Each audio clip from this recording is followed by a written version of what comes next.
All right, everyone, let's talk about drinking and driving, a decision that will change your whole world. Things will never be the same once you get a DUI because legal fees, time in court are just the beginning. Getting into a crash is another way your world could be irreversibly changed after drinking and driving.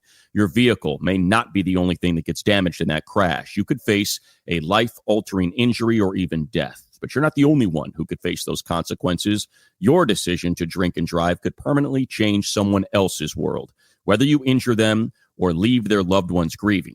The next time you're out drinking, call a rideshare, a taxi, a sober friend, or a designated sober driver. Always plan for a safe ride home. The only decision that will change your world for the better is the decision to call for a sober ride. It's never worth it to drive drunk. Don't risk it. Drive sober or get pulled over. Paid for by NHTSA. This Labor Day at Lowe's, shop member-only doorbuster deals for a limited time. Save $50 on an Ego string trimmer, now $169. Plus, get 50% off select Holland pavers. Not a rewards member? Sign up for free today. But hurry, Labor Day doorbuster deals won't last long. Lowe's, we help, you save. Valid through 9/1 while supplies last. Program subject to terms and conditions. Details at lowes.com/terms. Subject to change. We're going beneath the waves. Going beneath the waves.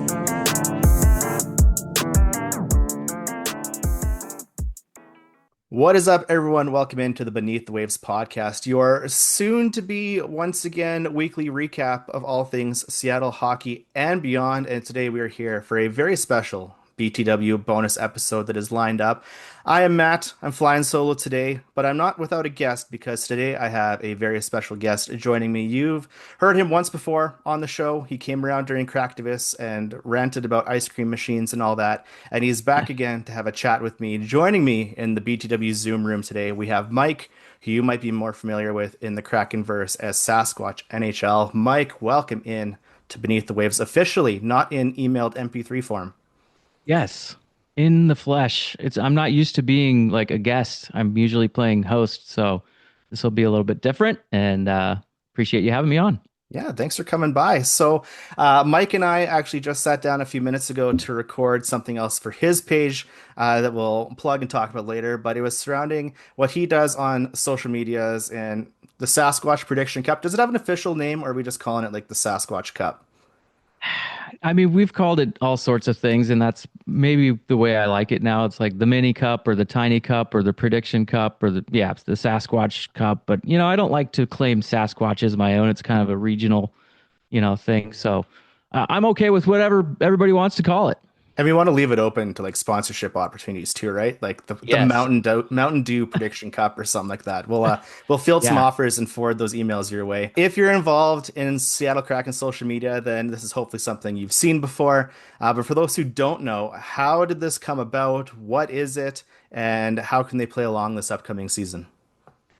Well, so it just kind of happened out of nowhere, honestly. I had wanted to do some sort of game day posts just on my Twitter handle that I've had for quite a while. I can't remember how long now, but so I was like, I don't know, I'll make like a game day graphic and put something together. This was in season 2. I hadn't even really done much of that in season 1, but so season 2 came along and I think it was a few weeks into the season, started doing this. And at the end of the post, I'd always ask, who's going to score the first goal for your Kraken, and then people really started kind of chiming in, and it grew from there. And here we are now going into season 5, and people seem to love it. So just going to keep doing it, and it's a great way to kick off game days.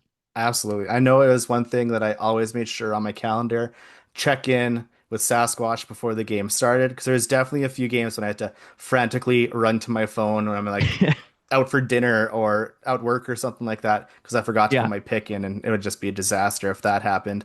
People should definitely go check out the conversation that we had. It was you, myself, and Jim from the Kraken Fancast. But not without, giving all the things we talked about.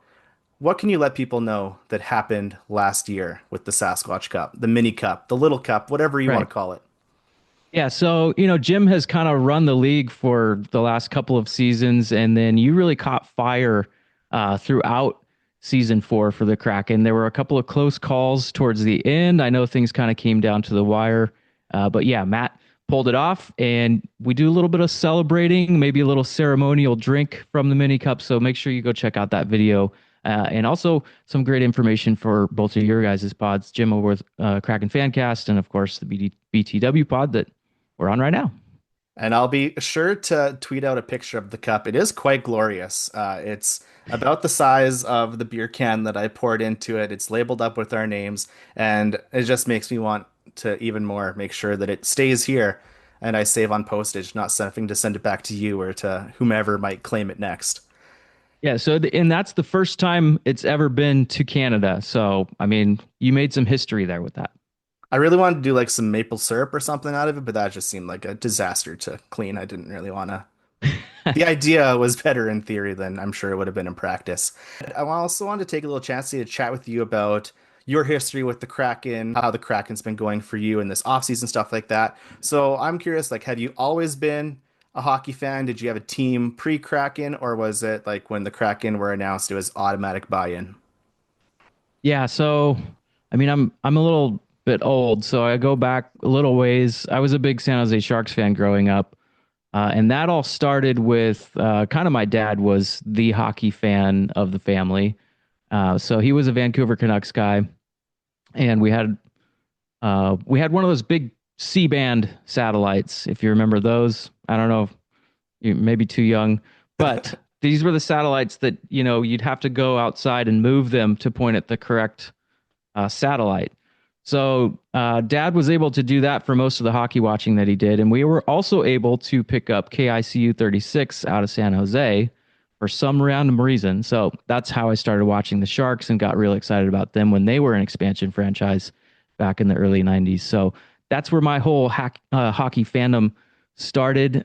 Growing up, always dreamed about being like a ticket holder for a team in Seattle. And, fast forward to 2018, put deposits down, and then decided to start a podcast and just kind of have a social presence and, hopefully spread that love of hockey throughout the community. And so now we're going into Kraken season 5, and it's been an amazing ride. Hopefully they improve though a little bit. For those who have maybe never had the opportunity to experience it, I've only been there once.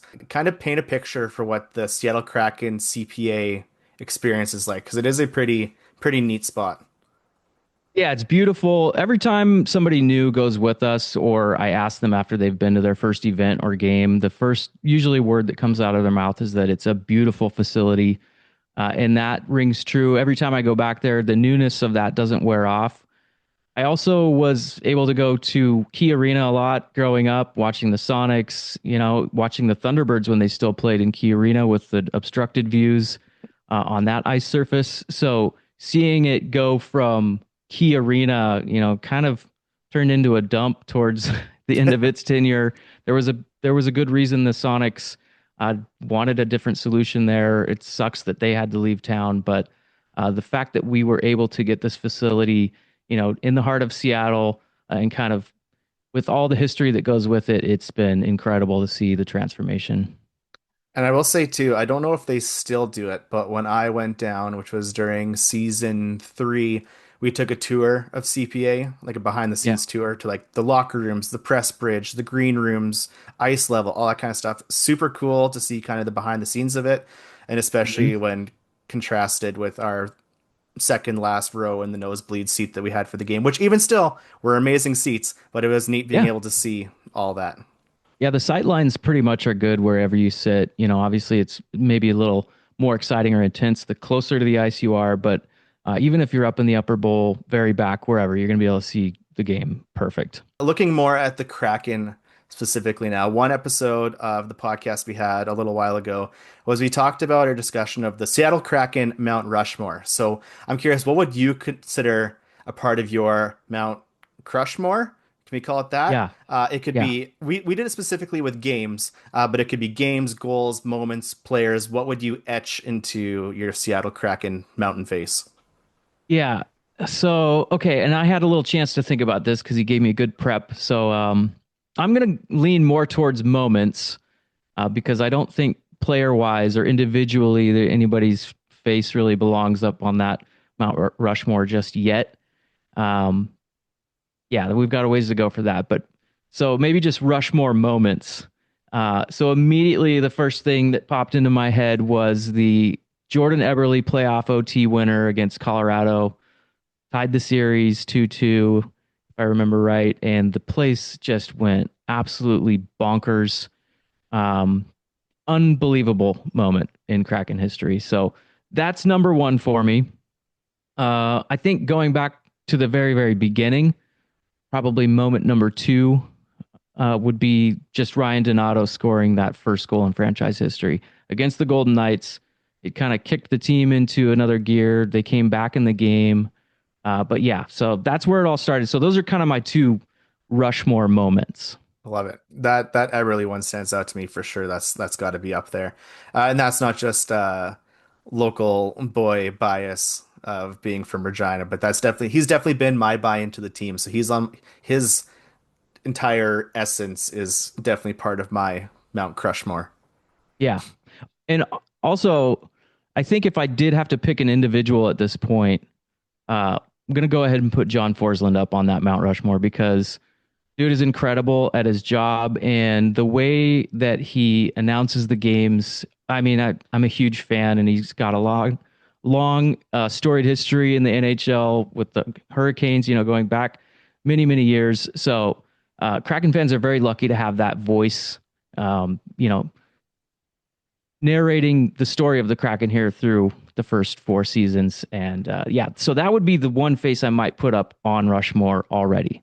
I'm just glad that you didn't say like Ron Francis or Jacob Magna or something weird because we would have gone on for a long time kind of unpacking those life choices that brought you to that point. But John Forsland, I'll sign off on that. That's a good one for sure. Morgan so you mentioned Geeky. No. Kidding. You mentioned it before. We're in year 5 or we're coming into year 5. Last year was kind of not so hot. Another bummer of a year for the Seattle Kraken. Do you have any takeaways from the last campaign? Maybe like any silver linings that stood out, or is it mostly overshadowed by gloom and doom? Matt, I'm a pretty positive guy. But I don't, there wasn't a whole lot of silver linings from that season. I think the one thing that I felt as it went on, there just weren't a whole lot of adjustments I thought that maybe could have or should have happened. So maybe the silver lining is that they're going to be a little bit more aggressive with making adjustments and addressing things in real time throughout a season, because you can't and they've even spoken to this, they want to address issues as they're happening, not let bad habits or things like that persist through a season. So maybe that's a little bit of a silver lining. I thought the Matty Beniers development kind of stalled out, but a really big silver lining there is that Capo Caco came over in that trade, and now we've got him for 3 more years. And I feel like he really gelled with Matty and kind of propelled his game to another level. So let's see if that carries through. Otherwise, it was a pretty painful season, and you don't end up with a 1 or a 2 or a 3 draft pick. So you're kind of in that mid tier, you're about middle of the pack goal scoring wise. Fans were kind of down in the dumps.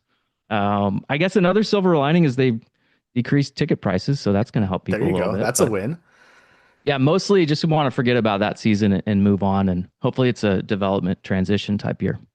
Yeah, if I try to will myself to think of positive things, I do like Capo Caco coming in because we've talked at length here about how, like you said, he made Matty better because Matty wasn't doing so hot. Then when Caco came in December, just kind of turned a switch there. I think the Brandon Montour edition was really nice. I like the production he's been doing. I like how he's kind of taken on a leadership role on the team. And storyline wise, I think a silver lining for me is the Jordan Eberle comeback, that journey that he went through. Because just hearing, I know Sound of Hockey did a really good article about it, hearing what happened to him and how he had to rehab. And then he actually came back and had a pretty strong, comparatively speaking, ending to the season, considering that his pelvis was turned into mush and had to be put back together and he couldn't move. So I think if you really sit and think on it, there's at least 1 or 2 things that maybe can come up. So I hope we didn't strain ourselves too hard trying to think of those few things. Save big during Labor Day at Lowe's. Get up to 40% off select major appliances. Plus, buy more to get up to an additional 20% off. Shop even more savings with 3 Stay Green 1 cubic foot vegetable and flower garden soil bags for $10. This Labor Day, take care of your home for less at Lowe's. We help, you save. Valid through 9/3. Soil offer excludes Alaska and Hawaii. Selection varies by location. Select locations only. While supplies last. See Lowe's.com for more details. But shifting from last season into the off season, it was told to us at the start it was going to be an active, aggressive off season. Not so sure that happened, but we did have, I'd say, a decent-ish off season. What do you think of newly appointed GM Jason Botterill in his first summer at the helm and some of the changes he made? Well, as a guy who really embraces and knows a thing or two about being boring, I would say that Jason Boring Botterill and all of his general manager buddies across the league really delivered to NHL fans and gave us one of the most boring off seasons that I can remember. So in some cases that's good, maybe some cases bad. So we can talk a little more about that. But, the whole thing started, we had the big fireworks with Mitch Marner departing the Leafs, going, to the Knights in free agency. There was lots of hype and conversations and rumors and, we're going to see trades and offer sheets and this and that and blah, blah, blah. And then it just kind of fizzled out. Nothing really happened and everybody went on vacation. So, more specifically to our new GM, Jason Botterill, I didn't think it was a bad offseason. I didn't think it was a great offseason. Nothing really kind of moved my needle a whole lot in a big way, but maybe it's kind of indicative of just the entire market with teams, just not doing a whole lot. Maybe you find out some of your ideas or plans, they weren't going to work out, but we didn't see the offer sheets. We didn't see the multiplayer trades.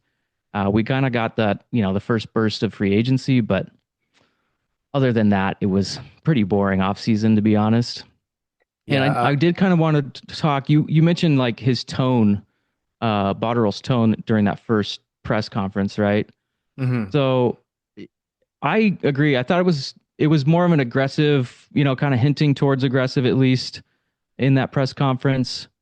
And so thinking back about it, maybe that correlated a little bit with like season ticket renewals or just kind of trying to re-energize the fan base a little bit after what was largely a big kind of disappointment. But it did, I don't know if you agree, but it kind of sounded like they might consider making a splash in free agency. Did you get that feeling at all? I was hoping that we would back up the Brinks truck to somebody's house. We would ship Philip Grubauer off to some horse reserve somewhere that he can go live his best life, and we buy him out. You said before, and I do agree, like Capo Caco getting those 3 more years is awesome. I'm glad to have him still around. I was kind of like, I know in the things I was reading, there was lots of like, when people say they're going to arbitration, 97% of the time it doesn't actually get there, but I'm still going to be silly and anxious and sweat about it. But seeing that come back, like, we were stoked. Riker staying around for a shorter deal, Kart's getting a little payday. That was always good. And like, I don't know about you, but I wanted to throw a parade for anyone who would come and watch when they announced that we got rid of Andrei Burakovsky for absolutely nothing. I don't know, like, what whoever the hell the Chicago Blackhawks GM's like family owes to Jason Botterill in like terms of some like injustice that was done in a past life or something, or what he was on that day. But to be able to just be like, here you go, here's Andrei Burakovsky, enjoy, and then just have that $5.5 million or whatever off the books was wild.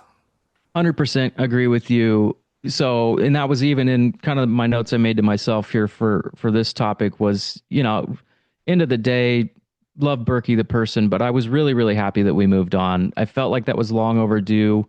I think, putting him up top 6 minutes, a little too much throughout the season, giving him second, third, fourth chances. It wasn't working. It was pretty obvious even, leading up to that season, injuries, luck, whatever you want to blame, but it just didn't work out. So really pleased that we were able to get out from underneath that contract. I've been out there. about I thought that they were going to buy out Grew, and my thoughts on that changed when I heard that they were switching their goalie coach.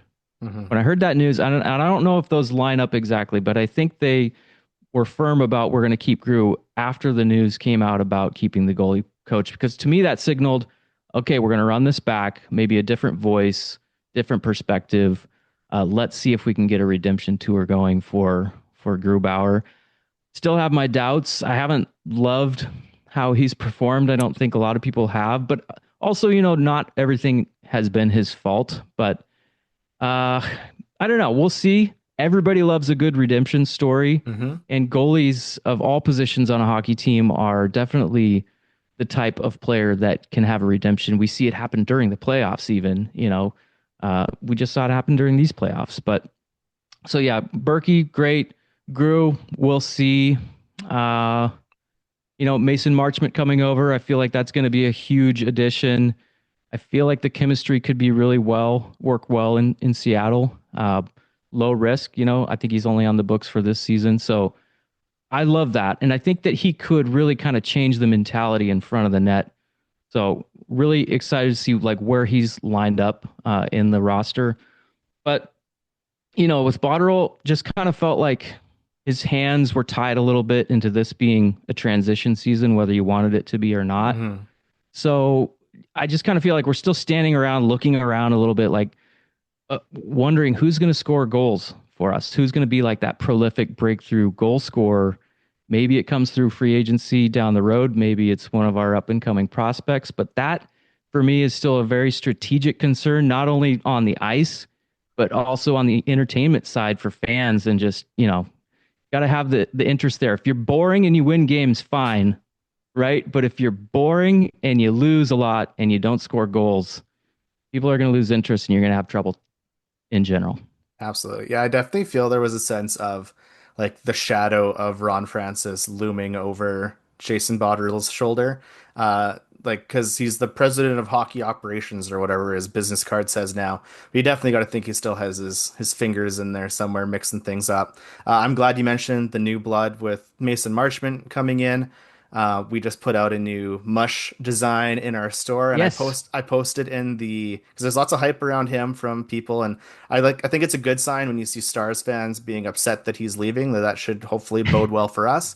And I Yeah. posted in the Dallas Stars Reddit page. I said like Kraken fan coming in friendly. What do we need to know about Mush? And it was always either he has beautiful eyes, he likes to take pucks to the face, or he's gonna live in the penalty box. So out of Yeah. like the 150 comments, that was probably 127 of them. So we'll see what happens with him. I hope that he becomes a star and clicks and does good things. And if he's a 1 year or ditch at the trade deadline hit and run, cool. But if he does Exactly. something, but if it turns into a good thing where we keep him around, that's cool too. Yeah. And And Freddie that's kind Gaudreau, we of, didn't talk about him too. He's yeah, Freddie Gaudreau, Lindgren, those are role players. I think they can do a good job. I still firmly believe that Jamie Lexiak is not going to be on this roster for much longer. I think the timing is tricky though, because you've got to get to camp. You got to see how the new coaches want to implement their Mhm. structure and their system, and how the players that have been acquired are going to work into that. So I think it's probably, if a trade does happen for him, probably mid-season, similar to the Borgen trade that brought Capo Caco back. Maybe it's a trade deadline thing, but how do you? They're going to have too many guys back there on the blue line the way it's set up right now. So somebody's going somewhere. I was pumped when Josh Mahura got re-signed for 2 years and like, awesome, that's going to be great. And then we brought on Ryan Lindgren. I was like, oh, but that means Josh Mahura is going to get bumped down to number 7. But I mean, he's making a pay raise eating nachos in the press box. So hopefully, if that Alexiak trade happens, maybe he slots in at the bottom there again, or we get something cool back. We'll just have to wait and see, I suppose. We kind of touched and teased on it a bit through that last conversation there, but looking to the season ahead, what are your hopes for this team? Or maybe in contrast to that, what do you realistically think is going to happen with the Kraken and how they're going to fare in this next, in year 5 of Ron Francis's 5-year plan? Well, you always have teams that surprise people, and I think you'd be a fool to think that like the Kraken couldn't suddenly, some of their youth break out and surprise people. That Grew has a comeback season, bolstering the net with Joey. It's very much possible. You've got a youth movement that's like you've lit the fuse like a firecracker, firework. You've lit the fuse.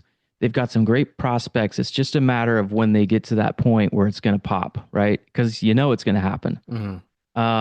So it's timing, it's experience. So you gotta be patient. I know it's tough, but like I said, I think you'd be silly to think that they couldn't have a breakout season and improve and be right there in the race. Wild card race, I think, is probably a positive projection. It could also go pretty sideways again. You could be a 70-point team and really be on the outside looking in at another 5 or 6, 7, seventh round or seventh pick overall, in the first round. But the other thing that I think could probably happen now is that you've got a community that's really got kind of eyes on, like, they didn't do a whole lot in the off season. They're still, not another team in town through the winter, really. The Sonics is who I'm talking about. They're not back yet. So they still have a pretty good opportunity, with the TV deal, the way it's set up. It's easy to watch the games now compared to the first couple of seasons. I don't know. I don't think they're going to be a playoff team. I think that they can definitely have a chance at the wild card race. But I do want to see some asset management at the trade deadline again, and allow that youth movement to happen if it's ready, if that makes sense. Oh, totally. I would love to be just like nipping at a wild card 2 spot just to like have something to hang on my hopes and dreams to pull through.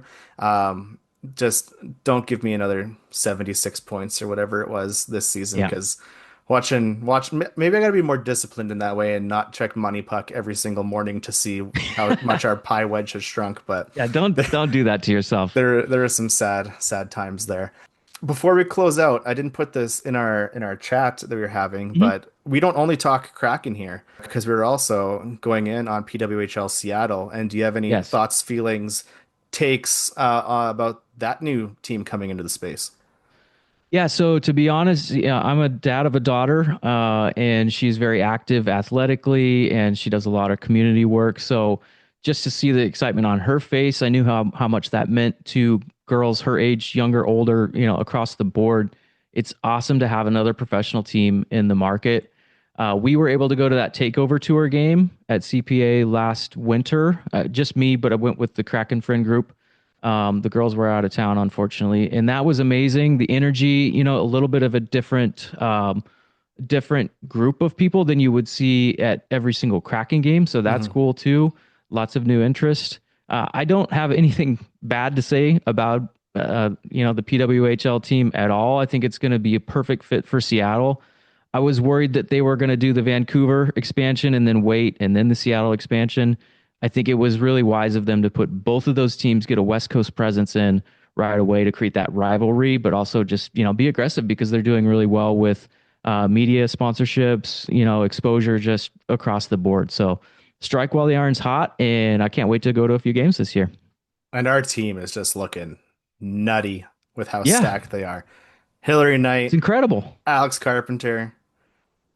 I can't even, like, oh my goodness, like when the drafts and pick'ems were happening, it was just like they let who go, and I'm pumped to jump in the deep end, invested in another team like I did with the Kraken.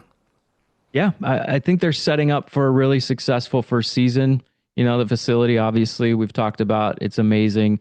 One of my friends covers the Ottawa Charge, and, he kind of messaged me in the background like, hey, Mike, you're going to have a pretty good team there. So we're excited here in the family. We're going to go check out as many games as we can. Obviously, we're a little more wrapped into the Kraken games just because of the commitment with tickets and stuff there. But there's definitely room for more hockey in the Pacific Northwest. So we're really excited. And by the way, good job, Heather, on all the coverage for your group. Excited to see that as well. Yes, she has been crushing it. I'm going to hope to be able to, at some point, catch a Seattle PWHL Seattle game, PWHL Seattle, whatever they're hopefully going to be called before the season starts. And I'm going to continue crossing my fingers and manifesting that the Takeover Tour comes somewhere near middle of nowhere Canada that I can go and hopefully catch some PWHL action. Alrighty, to close things out here, the BTW crew, we're going to be recording our 2025-26 time capsule real soon.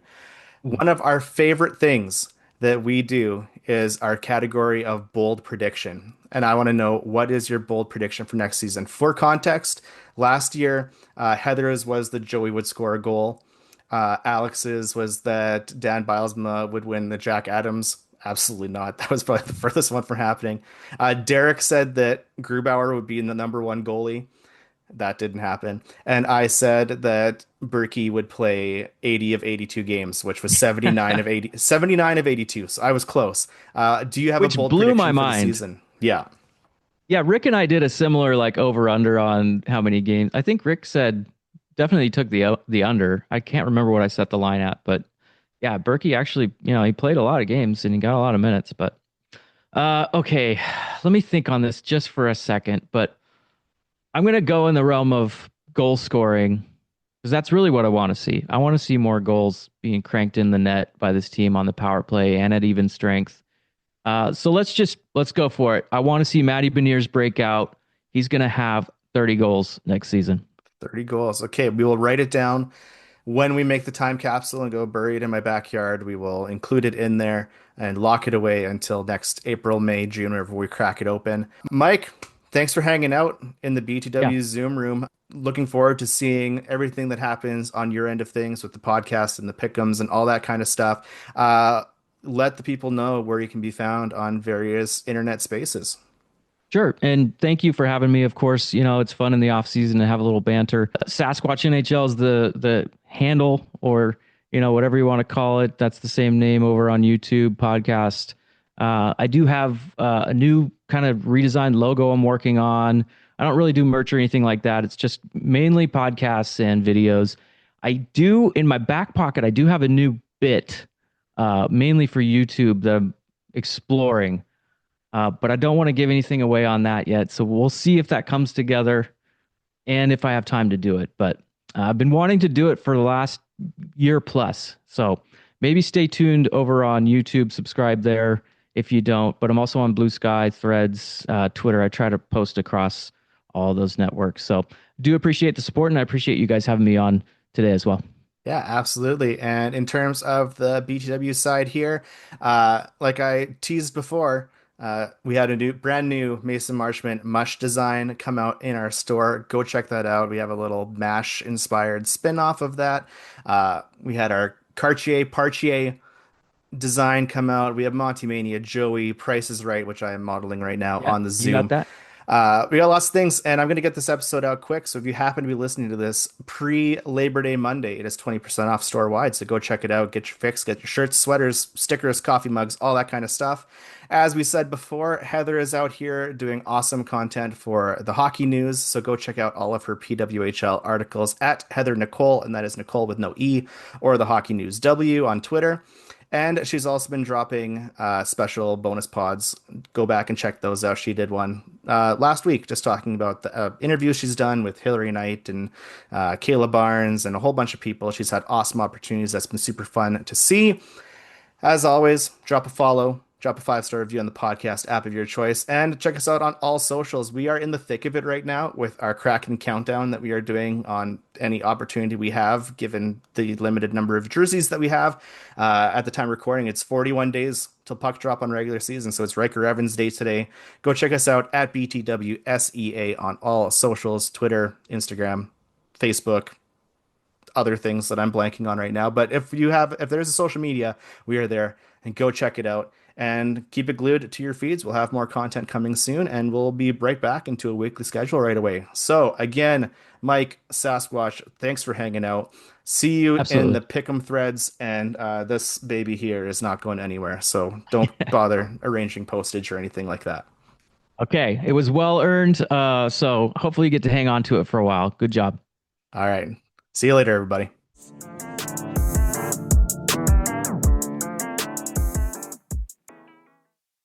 Hi, I'm Kristen Bell, and if you know my husband Dax, then you also know he loves shopping for a car. Selling a car? Not so much. We're really doing this, huh? Thankfully, Carvana makes it easy. Answer a few questions, put in your VIN or license, and done. We sold ours in minutes this morning, and they'll come pick it up and pay us this afternoon. Bye-bye, truckie. Of course, we kept the favorite.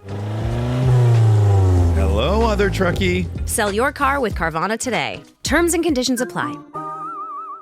Hi, I'm Kristen Bell, and if you know my husband Dax, then you also know he loves shopping for a car. Selling a car? Not so much. We're really doing this, huh? Thankfully, Carvana makes it easy. Answer a few questions, put in your VIN or license, and done. We sold ours in minutes this morning, and they'll come pick it up and pay us this afternoon. Bye-bye, truckie. Of course, we kept the favorite. Hello, other truckie. Sell your car with Carvana today. Terms and conditions apply. Shop the Sherwin-Williams Labor Day sale and get 35% off paints and stains August 22nd through September 4th. With prices starting at $31.84, it's the perfect time to transform your space with color. Whether you're looking to revamp your interior or exterior, we have you covered with bold hues, soothing neutrals, and everything in between. Visit your neighborhood Sherwin-Williams store or shop the sale online. Delivery available on qualifying orders. Click the banner to learn more. Retail sales only. Some exclusions apply. See store for details.